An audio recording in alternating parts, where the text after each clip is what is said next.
You think you understand quantum mechanics? You don't.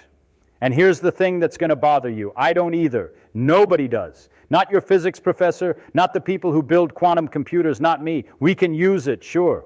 We can calculate with it to incredible precision. But understand it? No. Let me tell you what I mean by that, because this isn't some cheap mystery mongering. This is something fundamental about the nature of reality that you need to wrap your head around if you want to see what's really going on at the smallest scales of existence. When I say nobody understands quantum mechanics, I'm not talking about the mathematics. The math works beautifully. We can predict the behavior of electrons, photons, atoms with staggering accuracy, 11 decimal places in some cases.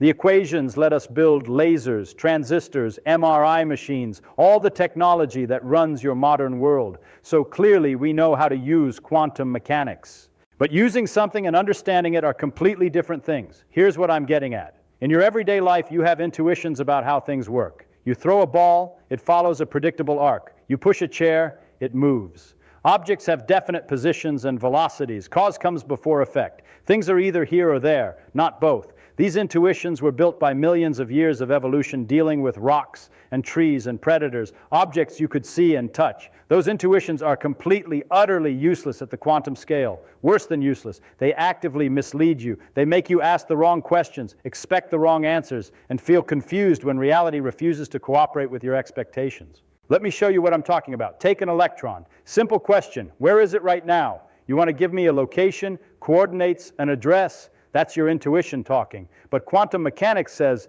that's not how electrons work. An electron doesn't have a definite position until you measure it. Before measurement, it exists in what we call a superposition, a combination of many possible positions simultaneously. You're already uncomfortable. You're thinking, no, it must be somewhere. We just don't know where it is until we look. That's the natural thought. Einstein thought the same thing. He spent years arguing that quantum mechanics must be incomplete, that there must be hidden variables we haven't discovered yet that tell us where the electron really is. He was wrong, and we've proven it experimentally over and over. The electron genuinely doesn't have a definite position before measurement. It's not that we don't know where it is. It's that the question itself doesn't have an answer. The electron is in multiple places at once. And only when you force it to interact with a measuring device does it suddenly decide to be somewhere specific. That should break your brain. It broke mine. Still does, honestly. I've been working with this stuff for decades, and it still makes me nervous. The world simply does not operate the way your intuition expects it to. Now you might think, okay, this is just about small things, particles I can't see. My everyday world still makes sense. But here's what should really disturb you. Your everyday world is made entirely of quantum objects. Every atom in your body, every molecule in the air, every photon hitting your eye right now is following quantum mechanical rules. The classical physics you think governs your life is just an approximation, a useful fiction that emerges when you have trillions of quantum particles acting together. The weird quantum effects don't disappear at large scales because quantum mechanics stops working. They disappear because they average out, because the sheer number of particles involved washes out the strangeness. But the strangeness is still there, underneath everything.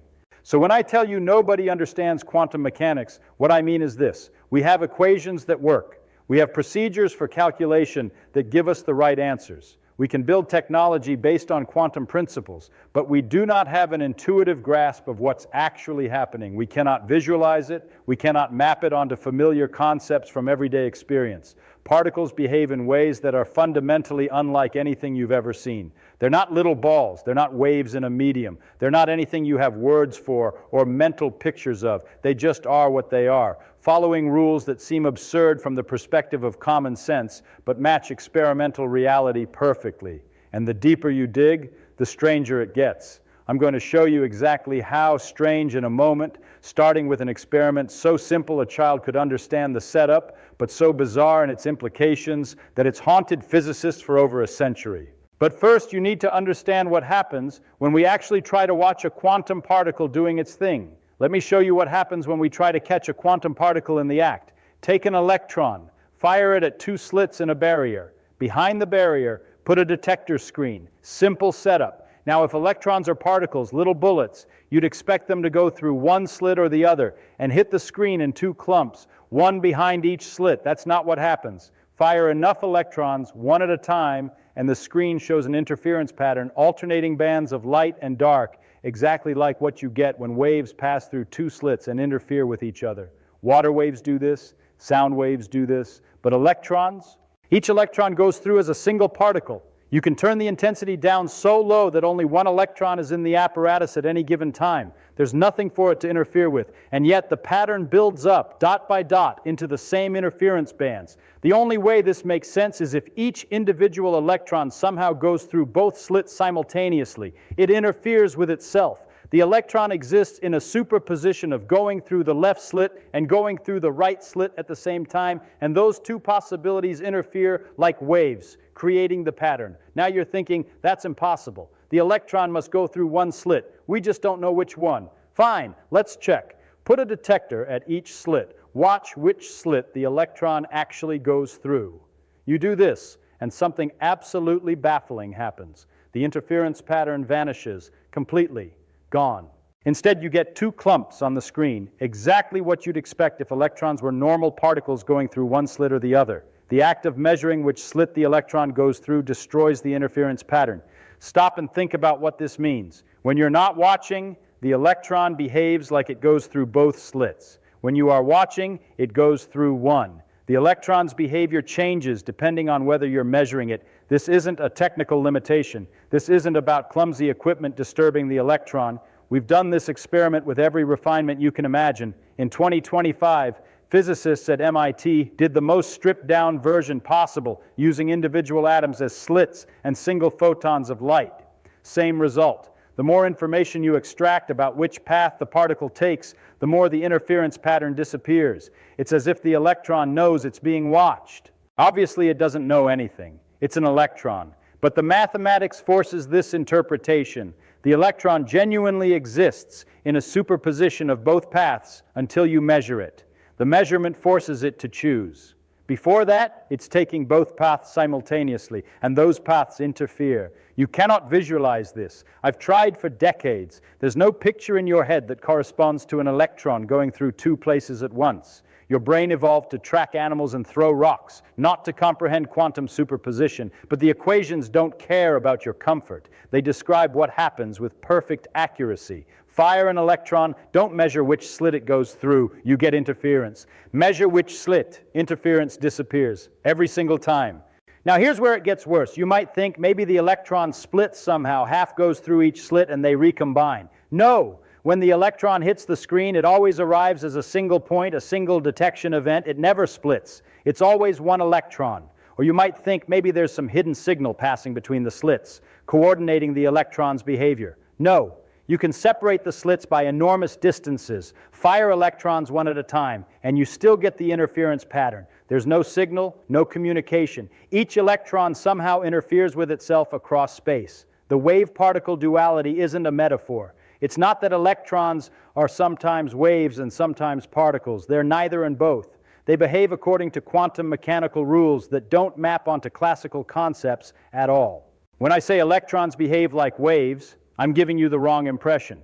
When I say they behave like particles, also wrong. They behave in their own inimitable way, which we call quantum mechanical.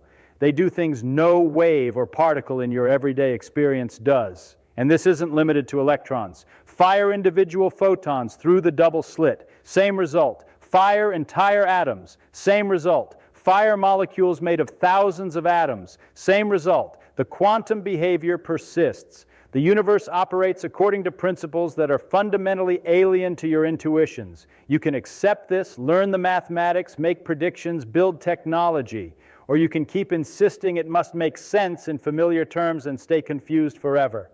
Most people choose confusion because acceptance feels like giving up. It's not. It's recognizing that reality doesn't owe you an explanation that feels comfortable. But the strangeness doesn't stop with superposition and measurement.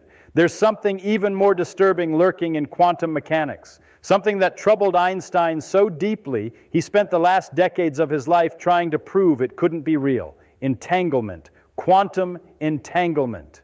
Create two particles together, a photon splits into two photons, an atom decays into two particles, whatever. These particles are born connected, their quantum states are linked. Now separate them, put one in New York, one in Los Angeles, 3,000 miles apart. Measure something about the particle in New York, its spin, its polarization, whatever property you choose. The instant you measure it, you immediately know the corresponding property of the particle in Los Angeles. Not because you calculated it, not because information traveled between them. You just know. Measure one, the other responds instantaneously. Einstein hated this, called it spooky action at a distance. He thought it proved quantum mechanics was incomplete, that there must be hidden variables, some underlying reality we hadn't discovered yet that explained the connection without requiring instantaneous influence across space. In 1935, he published a paper with Podolsky and Rosen, the EPR paradox. They argued that if quantum mechanics were correct, you'd have this absurd situation where measuring one particle instantly affects another particle arbitrarily far away. That violates locality, the principle that objects are only influenced by their immediate surroundings. Einstein couldn't accept it. He thought nature had to be local and realistic. There must be something we're missing. He was wrong. In 1964, John Bell figured out how to test this. He derived inequalities, mathematical limits that any local hidden variable theory must satisfy. Then he showed that quantum mechanics predicts violations of those inequalities. Nature had to choose. Either Bell's inequalities hold and quantum mechanics is wrong, or they're violated and Einstein's local realism is wrong. Experiments decided. Alana Specht in the 1980s, dozens of others since. Every single test confirms it. Bell's inequalities are violated. Nature is not locally realistic. When you measure one entangled particle, something about the other particle is determined instantly, regardless of distance. This should break physics. Information can't travel faster than light. That's fundamental. But here's the thing, and pay attention because this is subtle. Entanglement doesn't let you send information faster than light. You can't use it for communication. When you measure your particle, you get a random result. You can't control what result you get. The other person measures their particle, they also get a random result. Only when you compare results later, using normal, slower than light communication, do you see the correlation. So nothing actually travels faster than light. No information moves between the particles. But the correlation exists. The particles are connected in a way that has no classical explanation. What does this mean? I don't know. Nobody does. You can work the mathematics, you can make predictions, you can build quantum computers that exploit entanglement, but ask what's really happening, and there's no answer that makes sense in everyday terms. Some people say the particles aren't really separate. They're part of one quantum system that happens to be spread across space. Okay, but that doesn't explain anything. It's just restating the mystery with different words. Others invoke many worlds, consciousness, hidden dimensions. None of it helps. The mathematics works. The experiments agree. The interpretation remains deeply, profoundly strange. And this brings us back to where we started. I think I can safely say that nobody understands quantum mechanics. Not really. Not in the way we understand falling objects or planetary motion or electromagnetic waves. We can calculate, predict, manipulate. We've built transistors, lasers, MRI machines, atomic clocks. Quantum mechanics is the most successful theory in the history of science, tested to absurd precision.